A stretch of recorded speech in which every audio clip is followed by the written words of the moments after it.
तो बहुत सुंदर चर्चा भाई संदीप जी आपके बीच में कह रहे थे। आज इन चीजों को बच्चों के बीच में रखने की बहुत ज्यादा आवश्यकता है, लेकिन दुर्भाग्य की बात यह है कि बच्चे यहाँ है ही नहीं। आप लोगों को तो प्राय ये चीजें पता है, लेकिन आज जो हमारी नई पीढ़ी आ रही है उनको ये भी नहीं पता कि लक्ष्मण जी और भरत जी कौन थे, उनको आपस में पता ही नहीं है। हमारे महापुरुषों के नाम तक नहीं बते तो वो रामायण से क्या शिक्षा ले पाएंगे। तो आवश्यकता है कि समय रहते हम अपने बच्चों को इस धर्म के रास्ते से, सनातन संस्कृति के रास्ते से जोड़ें, वो महापुरुषों को समझें। नहीं तो आने वाले समय इतना भयानक होने वाला है कि आपके बच्चों को आपके महापुरुषों से दूर करने का पूरा प्रोग्राम चल रहा है। भगवान राम को ले लो, कृष्ण को ले लो, भगवान शिव को ले लो, भगवती सीता, मां दुर्गा, किसी को ले लो, सबके जीवन को लेकर के लोगों ने बेकार के सीरियल बना दिए, जिससे आपके बच्चों की श्रद्धा रामकृष्ण से उठ जाए, उनके प्रति कोई श्रद्धा उनके जीवन में रामकृष्ण के प्रति रह ही नहीं पाए। ये जानबूझ करके बहुत बड़ा षड्यंत्र चल रहा है। आज आपका धर्म, आपकी संस्कृति, आपका इतिहास पर जानबूझ करके कुठाराघात किया जा रहा है। याद रखिए, जिस देश का धर्म नष्ट हो जाए, जिस देश की संस्कृति नष्ट हो जाए और जिस देश का इतिहास नष्ट हो जाता है, उस देश को भी नष्ट होने में ज्यादा समय नहीं लगता है। आज आप चिंतन करेंगे तो आपके देश में तीनों पर ग्रहण लगा हुआ है। ना आपका धर्म बचा है, ना आपकी संस्कृति बची, ना आपका इतिहास बचा। मैं धर्म की बात करूं तो आज धर्माचार्य लोगों ने धर्म के नाम पर धंधे खोले हुए, दुकानें खोली हुई है।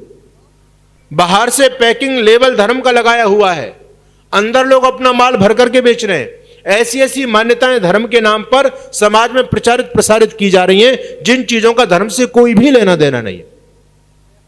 नई नई परंपराएं, नए नए भगवान, नई नई पूजा पद्धतियां रोज समाज में विकसित होती चली जा रही हैं। प्राचीन पूजा पद्धतियां, प्राचीन मान्यताएं सारी धराशायी हमारी हो रही है। अच्छा, आप जानते हैं धर्म का फल क्या होता है?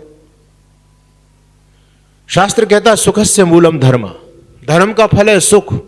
निश्चित मानिए आप, यदि आप अपने जीवन में सुखी हैं तो आपने कोई पुण्य किया है, धर्म किया है, उसके परिणाम स्वरूप आप सुखी हैं।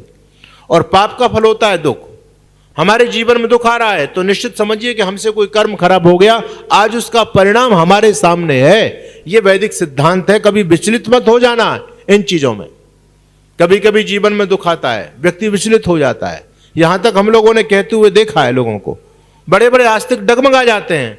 उनको भगवान की व्यवस्था पर विश्वास नहीं है कि भाई हम कर्मफल को मानने वाले लोग हैं। यदि हम दुखी हैं तो निश्चित रूप से हमारा कोई पाप कर्म है, उसी का फल हमको मिल रहा है। लेकिन लोग तो ये कहते हैं कि नहीं महाराज, ये तो पुरानी बातें हो गई। धर्मात्मा लोग ज्यादा दुखी हैं, पापी लोग ज्यादा सुखी हैं। अच्छा बोलो, ऐसा है या नहीं? अरे बोलो, है या नहीं? अब मौन है। बोले जिधर भी देंगे महाराज जी वहीं पकड़ लेंगे। इसलिए बड़ी समस्या है। प्राय लोग ये कहते हैं कि धर्मात्मा बनकर के जीवन का गुजारा नहीं होगा। हमने पापी लोगों को सुखी देखा है, धर्मात्मा लोगों को दुखी देखा है। लोगों की ऐसी मान्यता है, लेकिन ये गलत बात है। आप जो पुण्य कर्म कर रहे हैं, कहते हैं वो व्यक्ति धर्मात्मा अच्छा काम कर रहा है लेकिन फिर भी दुखी है, और वो पापी व्यक्ति है, दुराचारी है, भ्रष्टाचारी है, लेकिन वो फल फूल रहा है। तो याद रखना, यदि आपका कर्म फल व्यवस्था पर विश्वास है तो ये बातें आपके दिमाग में नहीं उठनी चाहिए। कभी भी पाप कर्म का फल सुख नहीं हो सकता और धर्म का फल दुख नहीं हो सकता। आज जो व्यक्ति धर्म के रास्ते पर चल रहा है, यह हो सकता है कि वो वर्तमान समय में दुखी हो, लेकिन यह मत समझना कि वर्तमान समय के कर्म का फल उसको मिल रहा है। आज कोई पाप के रास्ते पर चल रहा है और व्यक्ति आपको सुखी मिल सकता है, लेकिन यह नहीं है, यह मत समझ लेना जो वर्तमान में कर्म कर रहा है इसका फल नहीं है वो। उसने पूर्व जन्म में कोई पुराना कर्म का उदय हो गया, आज तो वो पाप के रास्ते पर चल रहा है, लेकिन आज वो सुखी है तो उसके पुराने पुण्य कर्म के आधार पर वो सुखी है। आज वो धर्मात्मा व्यक्ति अच्छे काम कर रहा है फिर भी दुखी है। अरे ये जो अच्छा काम कर रहा है इसका फल नहीं, इसका फल तो आने वाले समय में उसको मिलेगा, लेकिन उससे अपने जीवन में कोई कर्म बिगड़ गया है, उसका भुगतान पहले हो रहा है। इसलिए धर्मात्मा व्यक्ति भी आपको दुखी मिल सकता है, लेकिन भगवान की व्यवस्था में कभी कमी मत खोजना। निवेदन में आपके बीच में कर रहा था, धर्म का फल क्या है? बोलो जल्दी से। धर्म का फल क्या है? सुख। और पाप का फल क्या है? दुख। अब मेरी चर्चा को आप ध्यान से सुनिएगा। आजकल हम लोगों ने जिन चीजों को धर्म माना हुआ वो सारी चीजें बढ़ रही हैं। एक बात बताओ, पुराने समय में मंदिर ज्यादा थे, आज के समय में मंदिर ज्यादा हैं? आज के समय में ज्यादा हैं। पुराने समय में कथा ज्यादा होती थी, आज के समय में कथाएं ज्यादा हो रही हैं। पुराने समय में जगराते ज्यादा होते थे, धर्म के नाम पर ही तो कर रहे हो आप, कथाएं करा रहे हो, जगराते करा रहे हो, मंदिर बनवा रहे हो, सारे धर्म के नाम पर ही तो हो रहे हैं। तो पुराने समय में जगराते ज्यादा होते थे, आज के समय में ज्यादा हो रहे हैं? बोलो जी, जल्दी से बोलो। पुराने समय में ये भजन संध्याएं, ये कथाएं ज्यादा होती थी, आज के समय में ज्यादा हो रही हैं? आज के समय में ज्यादा हो रही हैं। अच्छा, पुराने व्यक्ति का जीवन ज्यादा सुखी था, आज के व्यक्ति का जीवन ज्यादा सुखी है? यहां पर बिल्कुल शीर्षासन हो गया, उल्टा मामला हो गया। अब आप समझने का प्रयास कीजिए, यदि ये चीजें धर्म होती हैं तो ये चीज तो सारी बढ़ रही है, लेकिन व्यक्ति दुखी। इसका मतलब इन चीजों का धर्म से कोई भी लेना देना नहीं है। पुराने समय में ये चीजें नहीं थी, लेकिन व्यक्ति का जीवन सुखी था, इसका मतलब व्यक्ति धर्मात्मा था।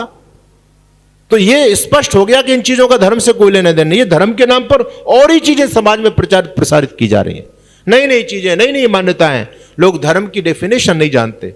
ईमानदारी लोगों के जीवन में देखो, पुराने लोग हैं आप लोग, आपको पता होगा कि हमारे दादा परदादा जीवन में शुचिता का इतना ध्यान दिया करते थे। हमारी माताएं ध्यान देती थी कि मेरे परिवार में एक पैसा भी अन्याय की कमाई का नहीं आना चाहिए। यदि आ गया पैसा तो मेरा परिवार तबाह हो जाएगा, मेरे बच्चे बिगड़ जाएंगे। इतना शुचिता पर ध्यान हुआ करता था। लेकिन आज स्थिति क्या हो रही है? जिनके पुरखे यूं कहते थे, हम झूठ ना बोलेंगे बाबा, हम लड़के बच्चे वाले हैं।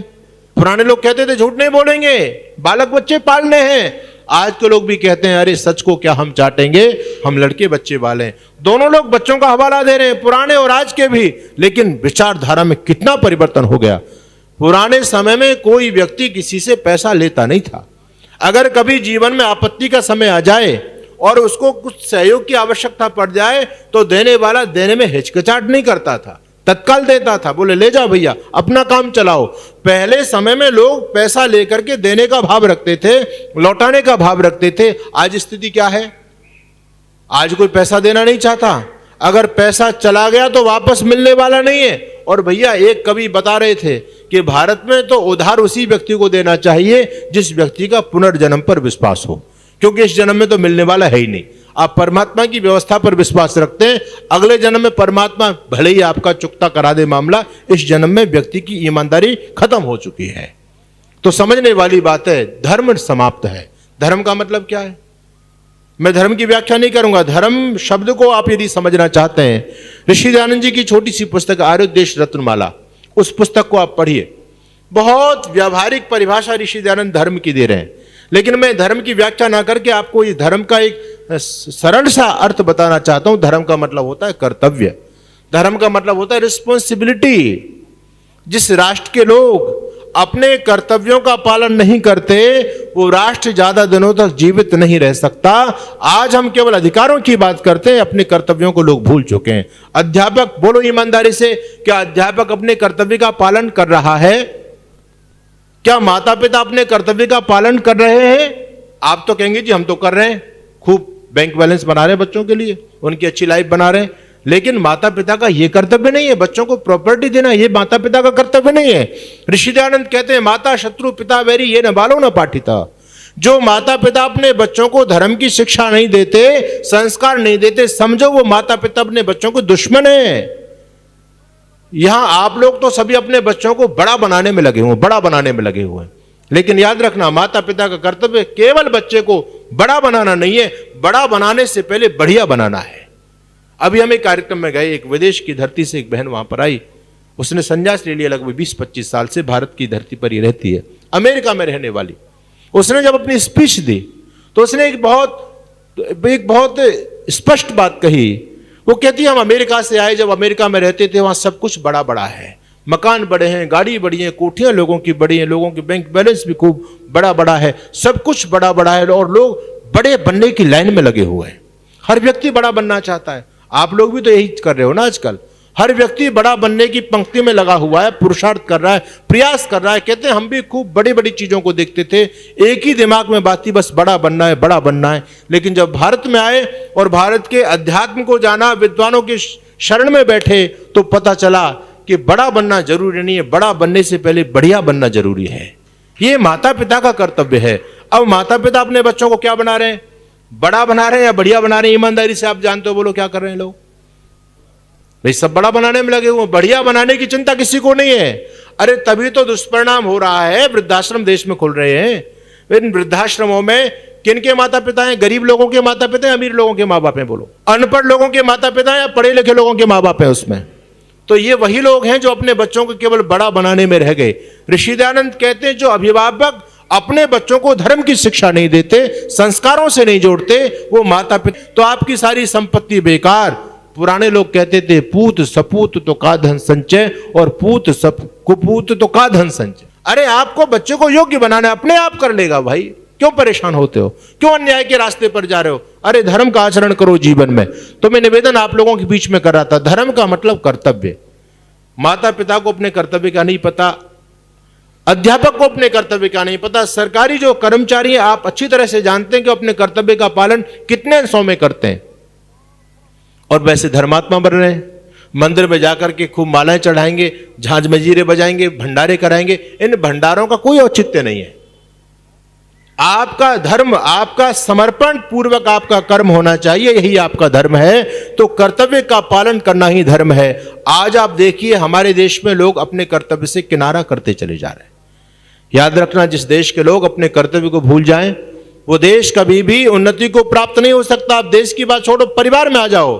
परिवार का मुखिया यदि अपने कर्तव्य का पालन न करे तो परिवार नहीं चल सकता।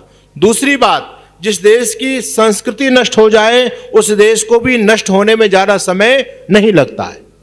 अब आप संस्कृति का तो जो है जनाजा निकल रहा है, आप अपनी आंखों से देख रहे हैं।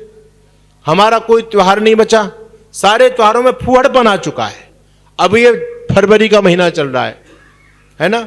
इस फरवरी के महीने में हमारे बच्चों ने कितने सारे पर्व मनाए, मुझे बताने में शर्म आती है। ऐसे ऐसे दिन बन रहे हैं, उनका हमसे कोई ताल्लुकात नहीं। अब बच्चे आपके उन दिनों को मना रहे हैं, डे बन गए, है ना? कोई हग डे है, कोई प्रपोज डे है, कोई रोज डे है, और एक तो आता वैलेंटाइन डे। इस भारत की धरती पर यह चल रहा है। जानबूझ करके आपकी संस्कृति को खत्म करने का षड्यंत्र है, और आप लोग अपने बच्चों को बचा नहीं पा रहे हैं। आपके बच्चे उन विधर्मियों के चाल में फंसते चले जा रहे हैं। आज नग्नता हमारा फैशन बन रही है। शहरों में शर्म आती है, एयरपोर्ट पर, मेट्रो सिटी में आप जाओ, शर्म से आंखें नीचे शर्मसार झुक जाती हैं। लोगों के पहनावा को देखो, केवल छैंची का नेकर लोगों के जिस्म पर रहता है, बाकी कोई कपड़ा तक नहीं है। नग्नता बड़े बड़े लोगों का एक फैशन बन गई है। आप बुरा मत मानना, आप लोगों के भी जो बच्चे ना पोता पोतियां, हो सकता है उनके मन में भी गंदगी आ रही हो। एक सज्जन मेरे पास में आए, अपने पोते को लेकर के आए। 2000 का नोट चलता था, अब तो बंद हो गया। उन्होंने 2000 रुपये मेरे पास में रखे, पैर छू करके, और कहने लगा स्वामी जी ये हमारा पोता है।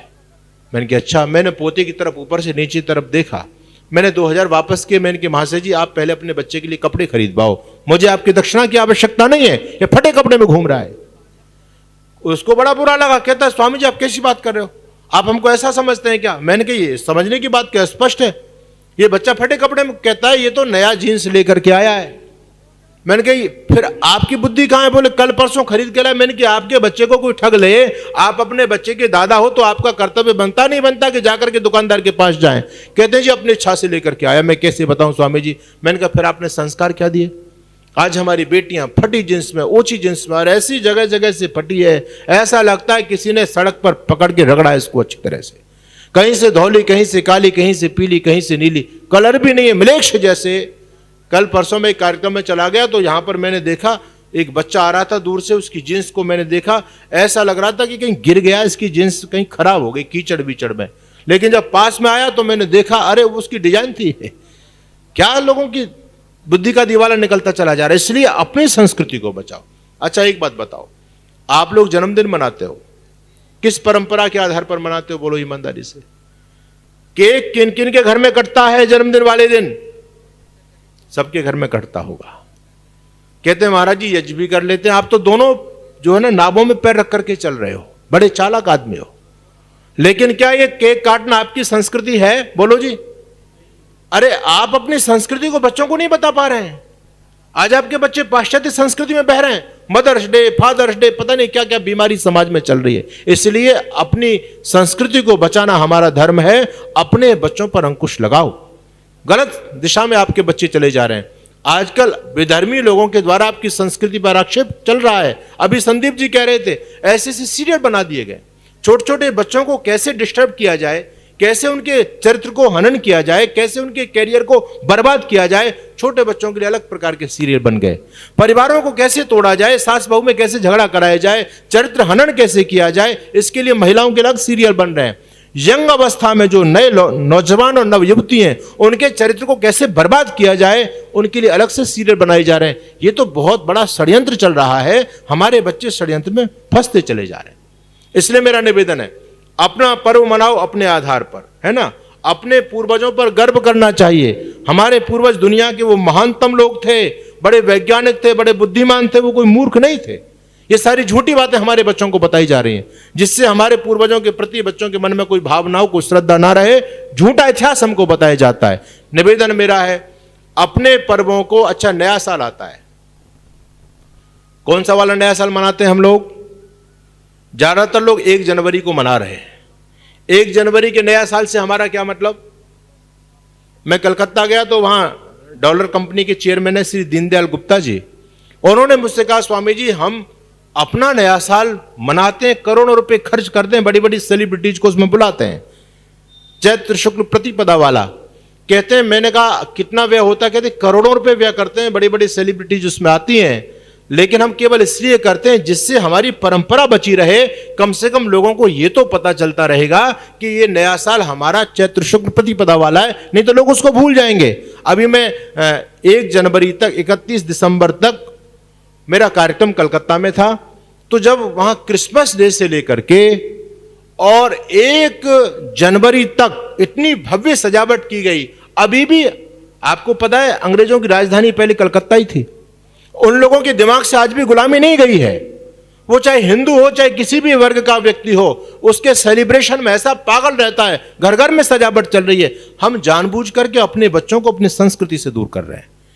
अपने पर्व पर गर्व होना चाहिए, अपने त्योहारों पर गर्व होना चाहिए। जन्मदिन मनाओ, यज्ञ करके मनाओ, लोगों को भोजन कराओ, भगवान ने सामर्थ्य दिया, गुरुकुलों में, गौशालाओं में दान दो, समाजों में दान दो। ये जन्मदिन मनाने की परंपरा है। ये क्या है कि मुर्गी की टट्टी का केक काट करके खा रहे हैं और उसको बांट रहे हैं। मोमबत्ती जलाएंगे फिर उसको बुझाएंगे। मैंने एक बुद्धिमान से पूछा, मैंने कहा एक बात बताओ, तुमने ये पहले मोमबत्तियां जलाई फिर बुझा दी, अरे बुझानी थी तो जलाई क्यों? उसके पास कोई जवाब ही नहीं। मूर्खतापूर्ण संस्कृति हावी हो रही है। इसलिए अपने बच्चों को बचाइए, अपनी वैदिक संस्कृति से प्रेम कीजिए। मैं अंग्रेजी का विरोधी नहीं हूं। अंग्रेजी बच्चों को पढ़ाओ जरूर, लेकिन बच्चों को अंग्रेज मत बनने दो। अगर आपके बच्चे अंग्रेज बन गए, खतरा आप लोगों के लिए है। वो जो पाश्चात्य संस्कृति की तरफ आपके बच्चे बढ़ रहे हैं, उस संस्कृति में माता पिता का सम्मान नहीं है। श्रवण कुमार पैदा हुआ तो वैदिक सनातन संस्कृति में पैदा हुआ है। भरत राम पैदा हुए हैं, आपकी सनातन संस्कृति में पैदा हुए हैं। उस पाश्चात्य संस्कृति ने तो केवल दुनिया को वृद्धाश्रम दिए हैं, दुनिया को और बेकार की बीमारियां दी हैं। यदि आपके बच्चे उधर जाएंगे तो खतरा आप लोगों के लिए है, और खतरा आपको देखना पड़ेगा। इसलिए समय रहते सावधान होने की आवश्यकता है। अपने बच्चों को जोड़ो इस रास्ते से। आप लोग अकेले आते हो, मेरा संबोधन होता है, मैं बच्चे बोलता हूं, प्रिय बच्चों, यहां बच्चा एक भी नहीं है, मैं संबोधन किसको करूं? यहां नौजवान नहीं है।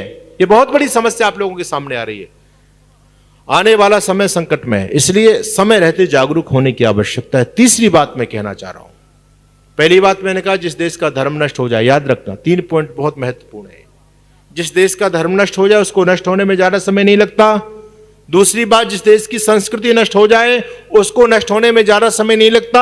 आपकी संस्कृति को नष्ट करने का बहुत बड़ा षड्यंत्र चल रहा है दुनिया में।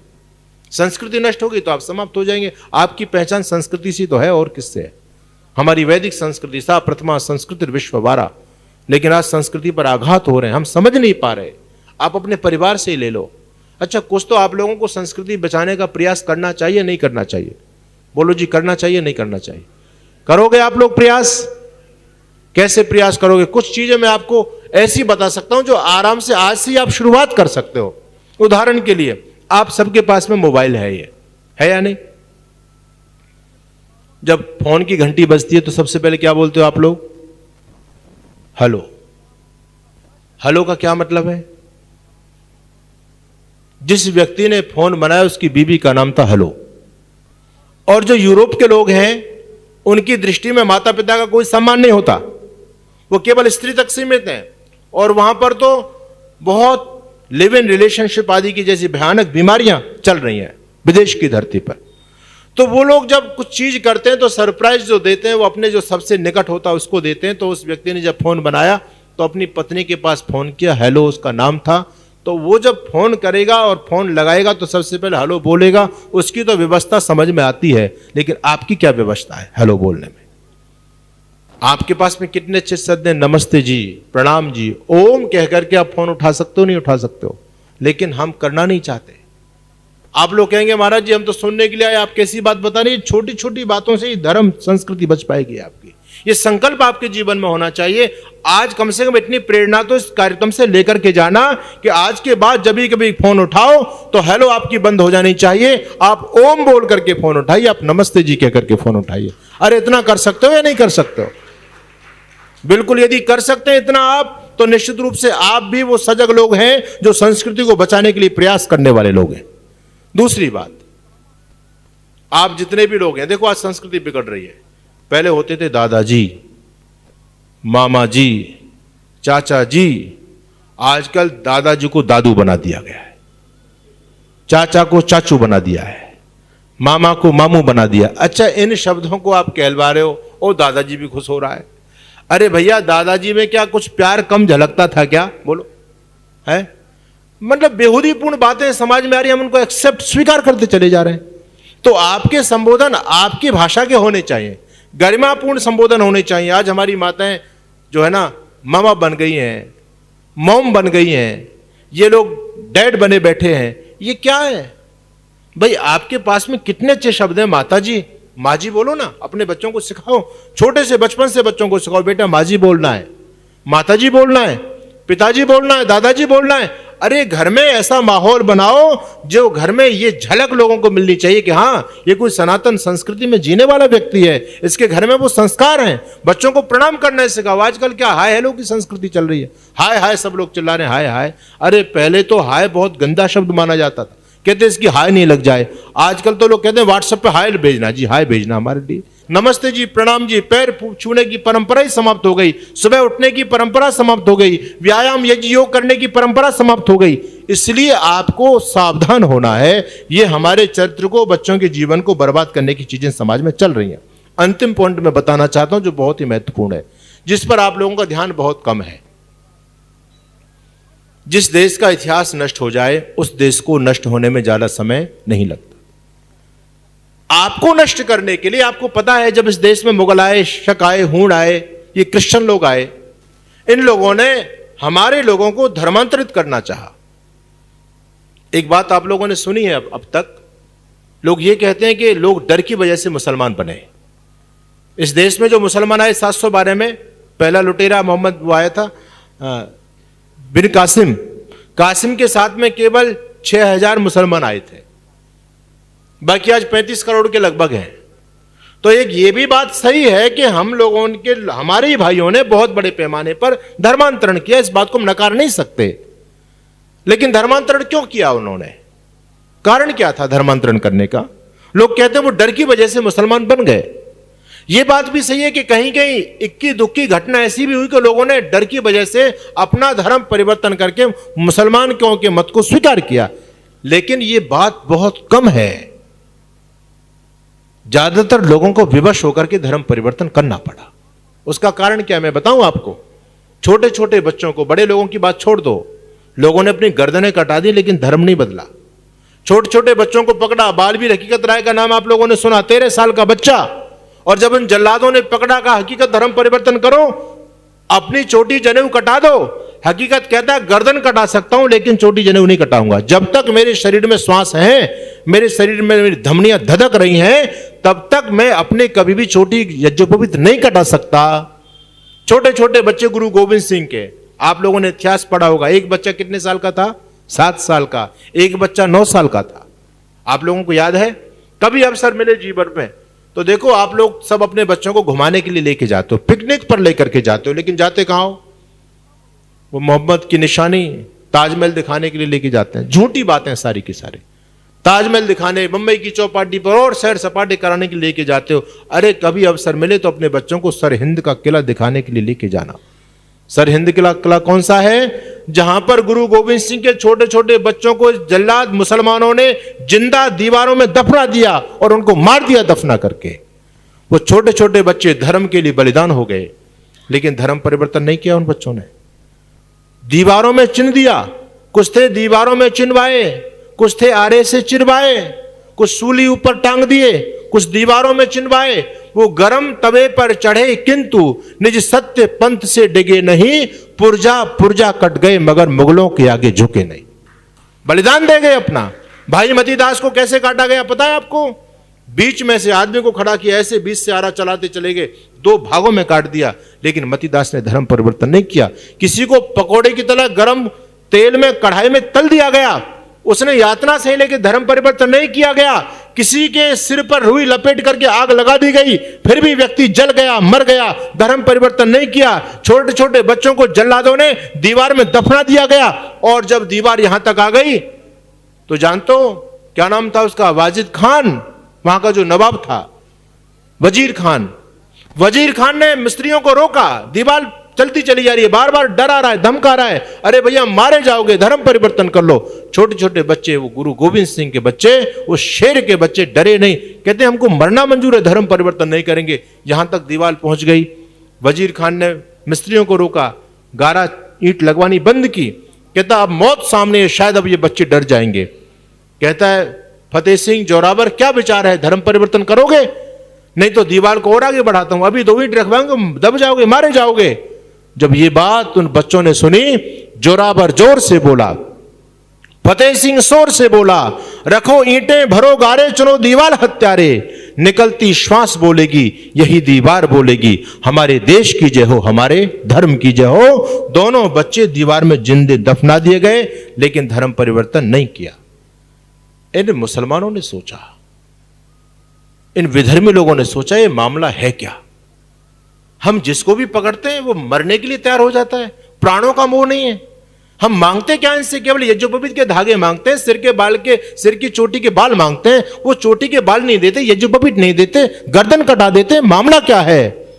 इन विधर्मी लोगों ने सोचा, पता चला कि भारत के बच्चे अपने पूर्वजों से जुड़े हुए हैं, अपनी संस्कृति से जुड़े हुए हैं, अपने महापुरुषों से प्रेम करते हैं। इनके महापुरुषों ने अपने धर्म के लिए बलिदान दिया है, उनको ये पढ़ते हैं, इनके महापुरुष बड़े पवित्र हैं। इन विधर्मी लोगों ने सोचा कि अगर इन लोगों को मारेंगे हम कब तक, इनको यदि बर्बाद करना चाहते हैं, इनकी संस्कृति को नष्ट करना चाहते हैं, तो क्या करो, इनके महापुरुषों को ही बदनाम कर दो। ये जो हमारे पुराण है, पुराण का मतलब होता है इतिहास। इन पुराणों में भगवान राम का, भगवान कृष्ण, भगवान शिव, भगवान गणेश, सबका इतिहास इन पुराणों में है। लेकिन इन लोगों ने पुराणों पर हमला बोला और बहुत बड़े पैमाने पर पुराणों में मिलावट करा दी। किस लिए? जिससे आने वाले समय में आपके बच्चे, जिन गुरु गोविंद सिंह के बच्चे अपने महापुरुषों को पढ़ करके धर्म के लिए कुर्बान हो गए, आने वाले समय में आपके बच्चों की कोई श्रद्धा नहीं है। आजकल तो बच्चे यहां तक कह देते हैं, मैं तो बार बार इस बात को कहता हूं, वो समय आने वाला है जब दोबारा से वो समय आएगा जब विधर्मी आपके बच्चों को पकड़ेंगे। सरहिंद की दीवार में चुनने के लिए बच्चे नहीं मिलेंगे। लोग तो पहले से धर्म परिवर्तन करने के लिए तैयार हैं। आजकल के तो बच्चे कहते हैं महाराज तुम क्यों परेशान हो रहे हो, अरे देश में मुसलमानों का शासन भी आ गया, तो एक बार तो ऑप्शन वो भी जीने का देंगे। वो भी कहेंगे या तो मुसलमान बन जाओ या नहीं तुम्हारी गर्दन काट दी जाएगी। हम इतने बेवकूफ नहीं है जो अपनी गर्दन कटाएंगे, हम तो मुसलमान बन करके जी लेंगे। आज के बच्चों की स्थिति मैं आपको बता रहा हूं, नौजवानों की स्थिति आपको बता रहा हूं। आज एक बोरी चावल में लोग धर्म परिवर्तन कर रहे हैं, क्योंकि हमने अपने बच्चों को वो संस्कार नहीं दिए। और जहां से प्रेरणा पाते थे हमारे महापुरुष, हमारी जड़ें, हमारे पूर्वज, उनसे हम बच्चे काट दिए और बच्चे कट जाएं, इसके लिए इतिहास में बहुत बड़े पैमाने पर मिलावट कर दी गई। आप पाठ्य पुस्तकों को ले लीजिए, अब तो खैर सरकार ने आकर के कुछ अच्छा काम किया है। अब तक जितने भी लुटेरे थे, विधर्मी आक्रांता इस देश को लूटने के लिए आए, जिन्होंने आपके मंदिर तोड़े, गौ माताओं को काटा, बहन बेटियों के सतीत्व को नष्ट किया, और जितने भी सारी ये मस्जिदें बनी हैं, चाहे वो अयोध्या वाली हो, चाहे मथुरा वाली हो, चाहे काशी वाली हो, जितनी भी मस्जिदें बनी है सारे आपके मंदिरों के ऊपर बनी है। अकेले जम्मू कश्मीर के अंदर 27,000 मंदिर तोड़ करके इन लोगों ने मस्जिदें बनाई। ये देश का अतीत है, लेकिन लोग नहीं जानते इन चीजों को। हमको तो उन लुटेरों को महान बताया जा रहा है, अकबर को महान बताया, तैमूर लंग को, उस लंगड़े को जिसने 2.5 लाख हिंदुओं का कत्लेआम करा दिया, उसको महान बताया जा रहा है। वो एक लुटेरा जिसने कब्रों तक को भी खुदवा दिया, सिकंदर, उसको महान बताया जा रहा है। लेकिन छत्रपति शिवाजी, महाराणा प्रताप, वीर बंदा बैरागी, ये तो पाठ्य पुस्तकों से गायब ही हो गए भाई। इतिहास पूरी तरह से एक तरफा चला, एक तरफ। और उसका कारण ये था, पहले से इन विधर्मी लोगों ने इतिहास को विकृत किया। उसके बाद जब देश आजाद हुआ, दुर्भाग्य से देश की गद्दी पर पहला प्रधानमंत्री ऐसा बैठा जिसका सनातन के प्रति लेश मात्र भी कोई श्रद्धा नहीं थी जिसके मन में। वो कहता था, आई एम एक्सीडेंटली हिंदू, मैं दुर्भाग्यवश हिंदू परिवार में पैदा हुआ हूं, खान पान से मुसलमान हूं, रहन सहन से क्रिश्चियन हूं, by birth I am accidentally Hindu.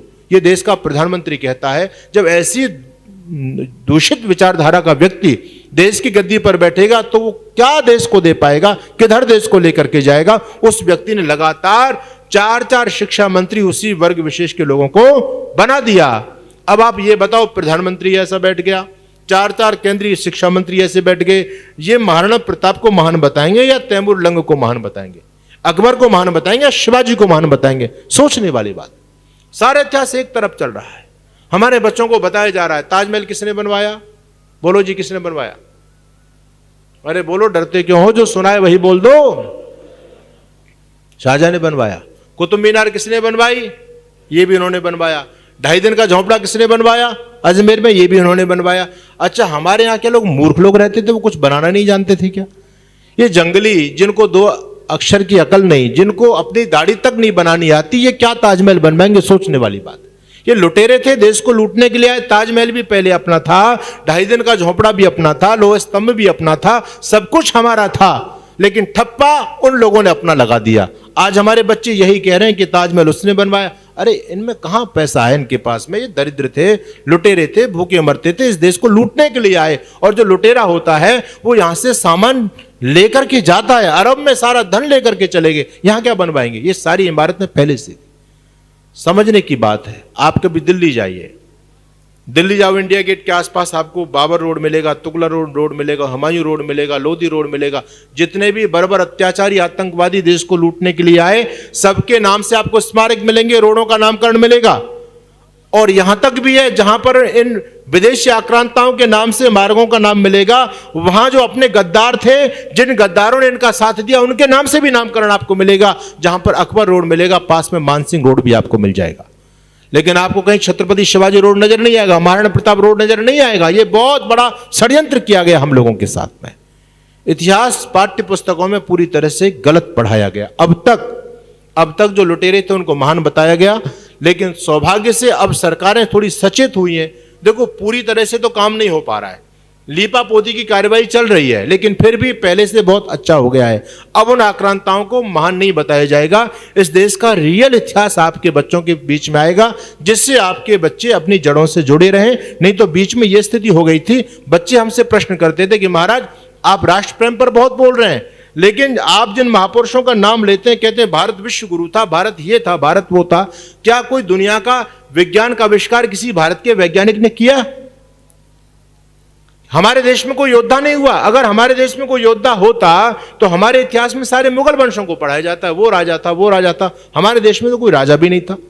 तो ये बच्चों के मन में अपने महापुरुषों के प्रति श्रद्धा ही खत्म हो गई थी, क्योंकि जिस लॉर्ड मैकाले का पैटर्न आपको पढ़ाया गया, वो लॉर्ड मैकाले अपने बाप को पत्र लिखता है भारत की जमीन से, और वो कहता है कि मैं भारत में वो पैटर्न लागू करना चाहता हूं, वो इतिहास पढ़ाना चाहता हूं, जिससे आने वाले समय में भारत का व्यक्ति बाहर से देखने में भारतीय लगेगा, लेकिन अंदर से पूरी तरह से अंग्रेज बदला हुआ होगा। वो काले अंग्रेज होंगे, बाहर से हम उनकी शक्ल को नहीं बदल पाएंगे, लेकिन अंदर से बदल देंगे। आज यही स्थिति इस देश में हो गई।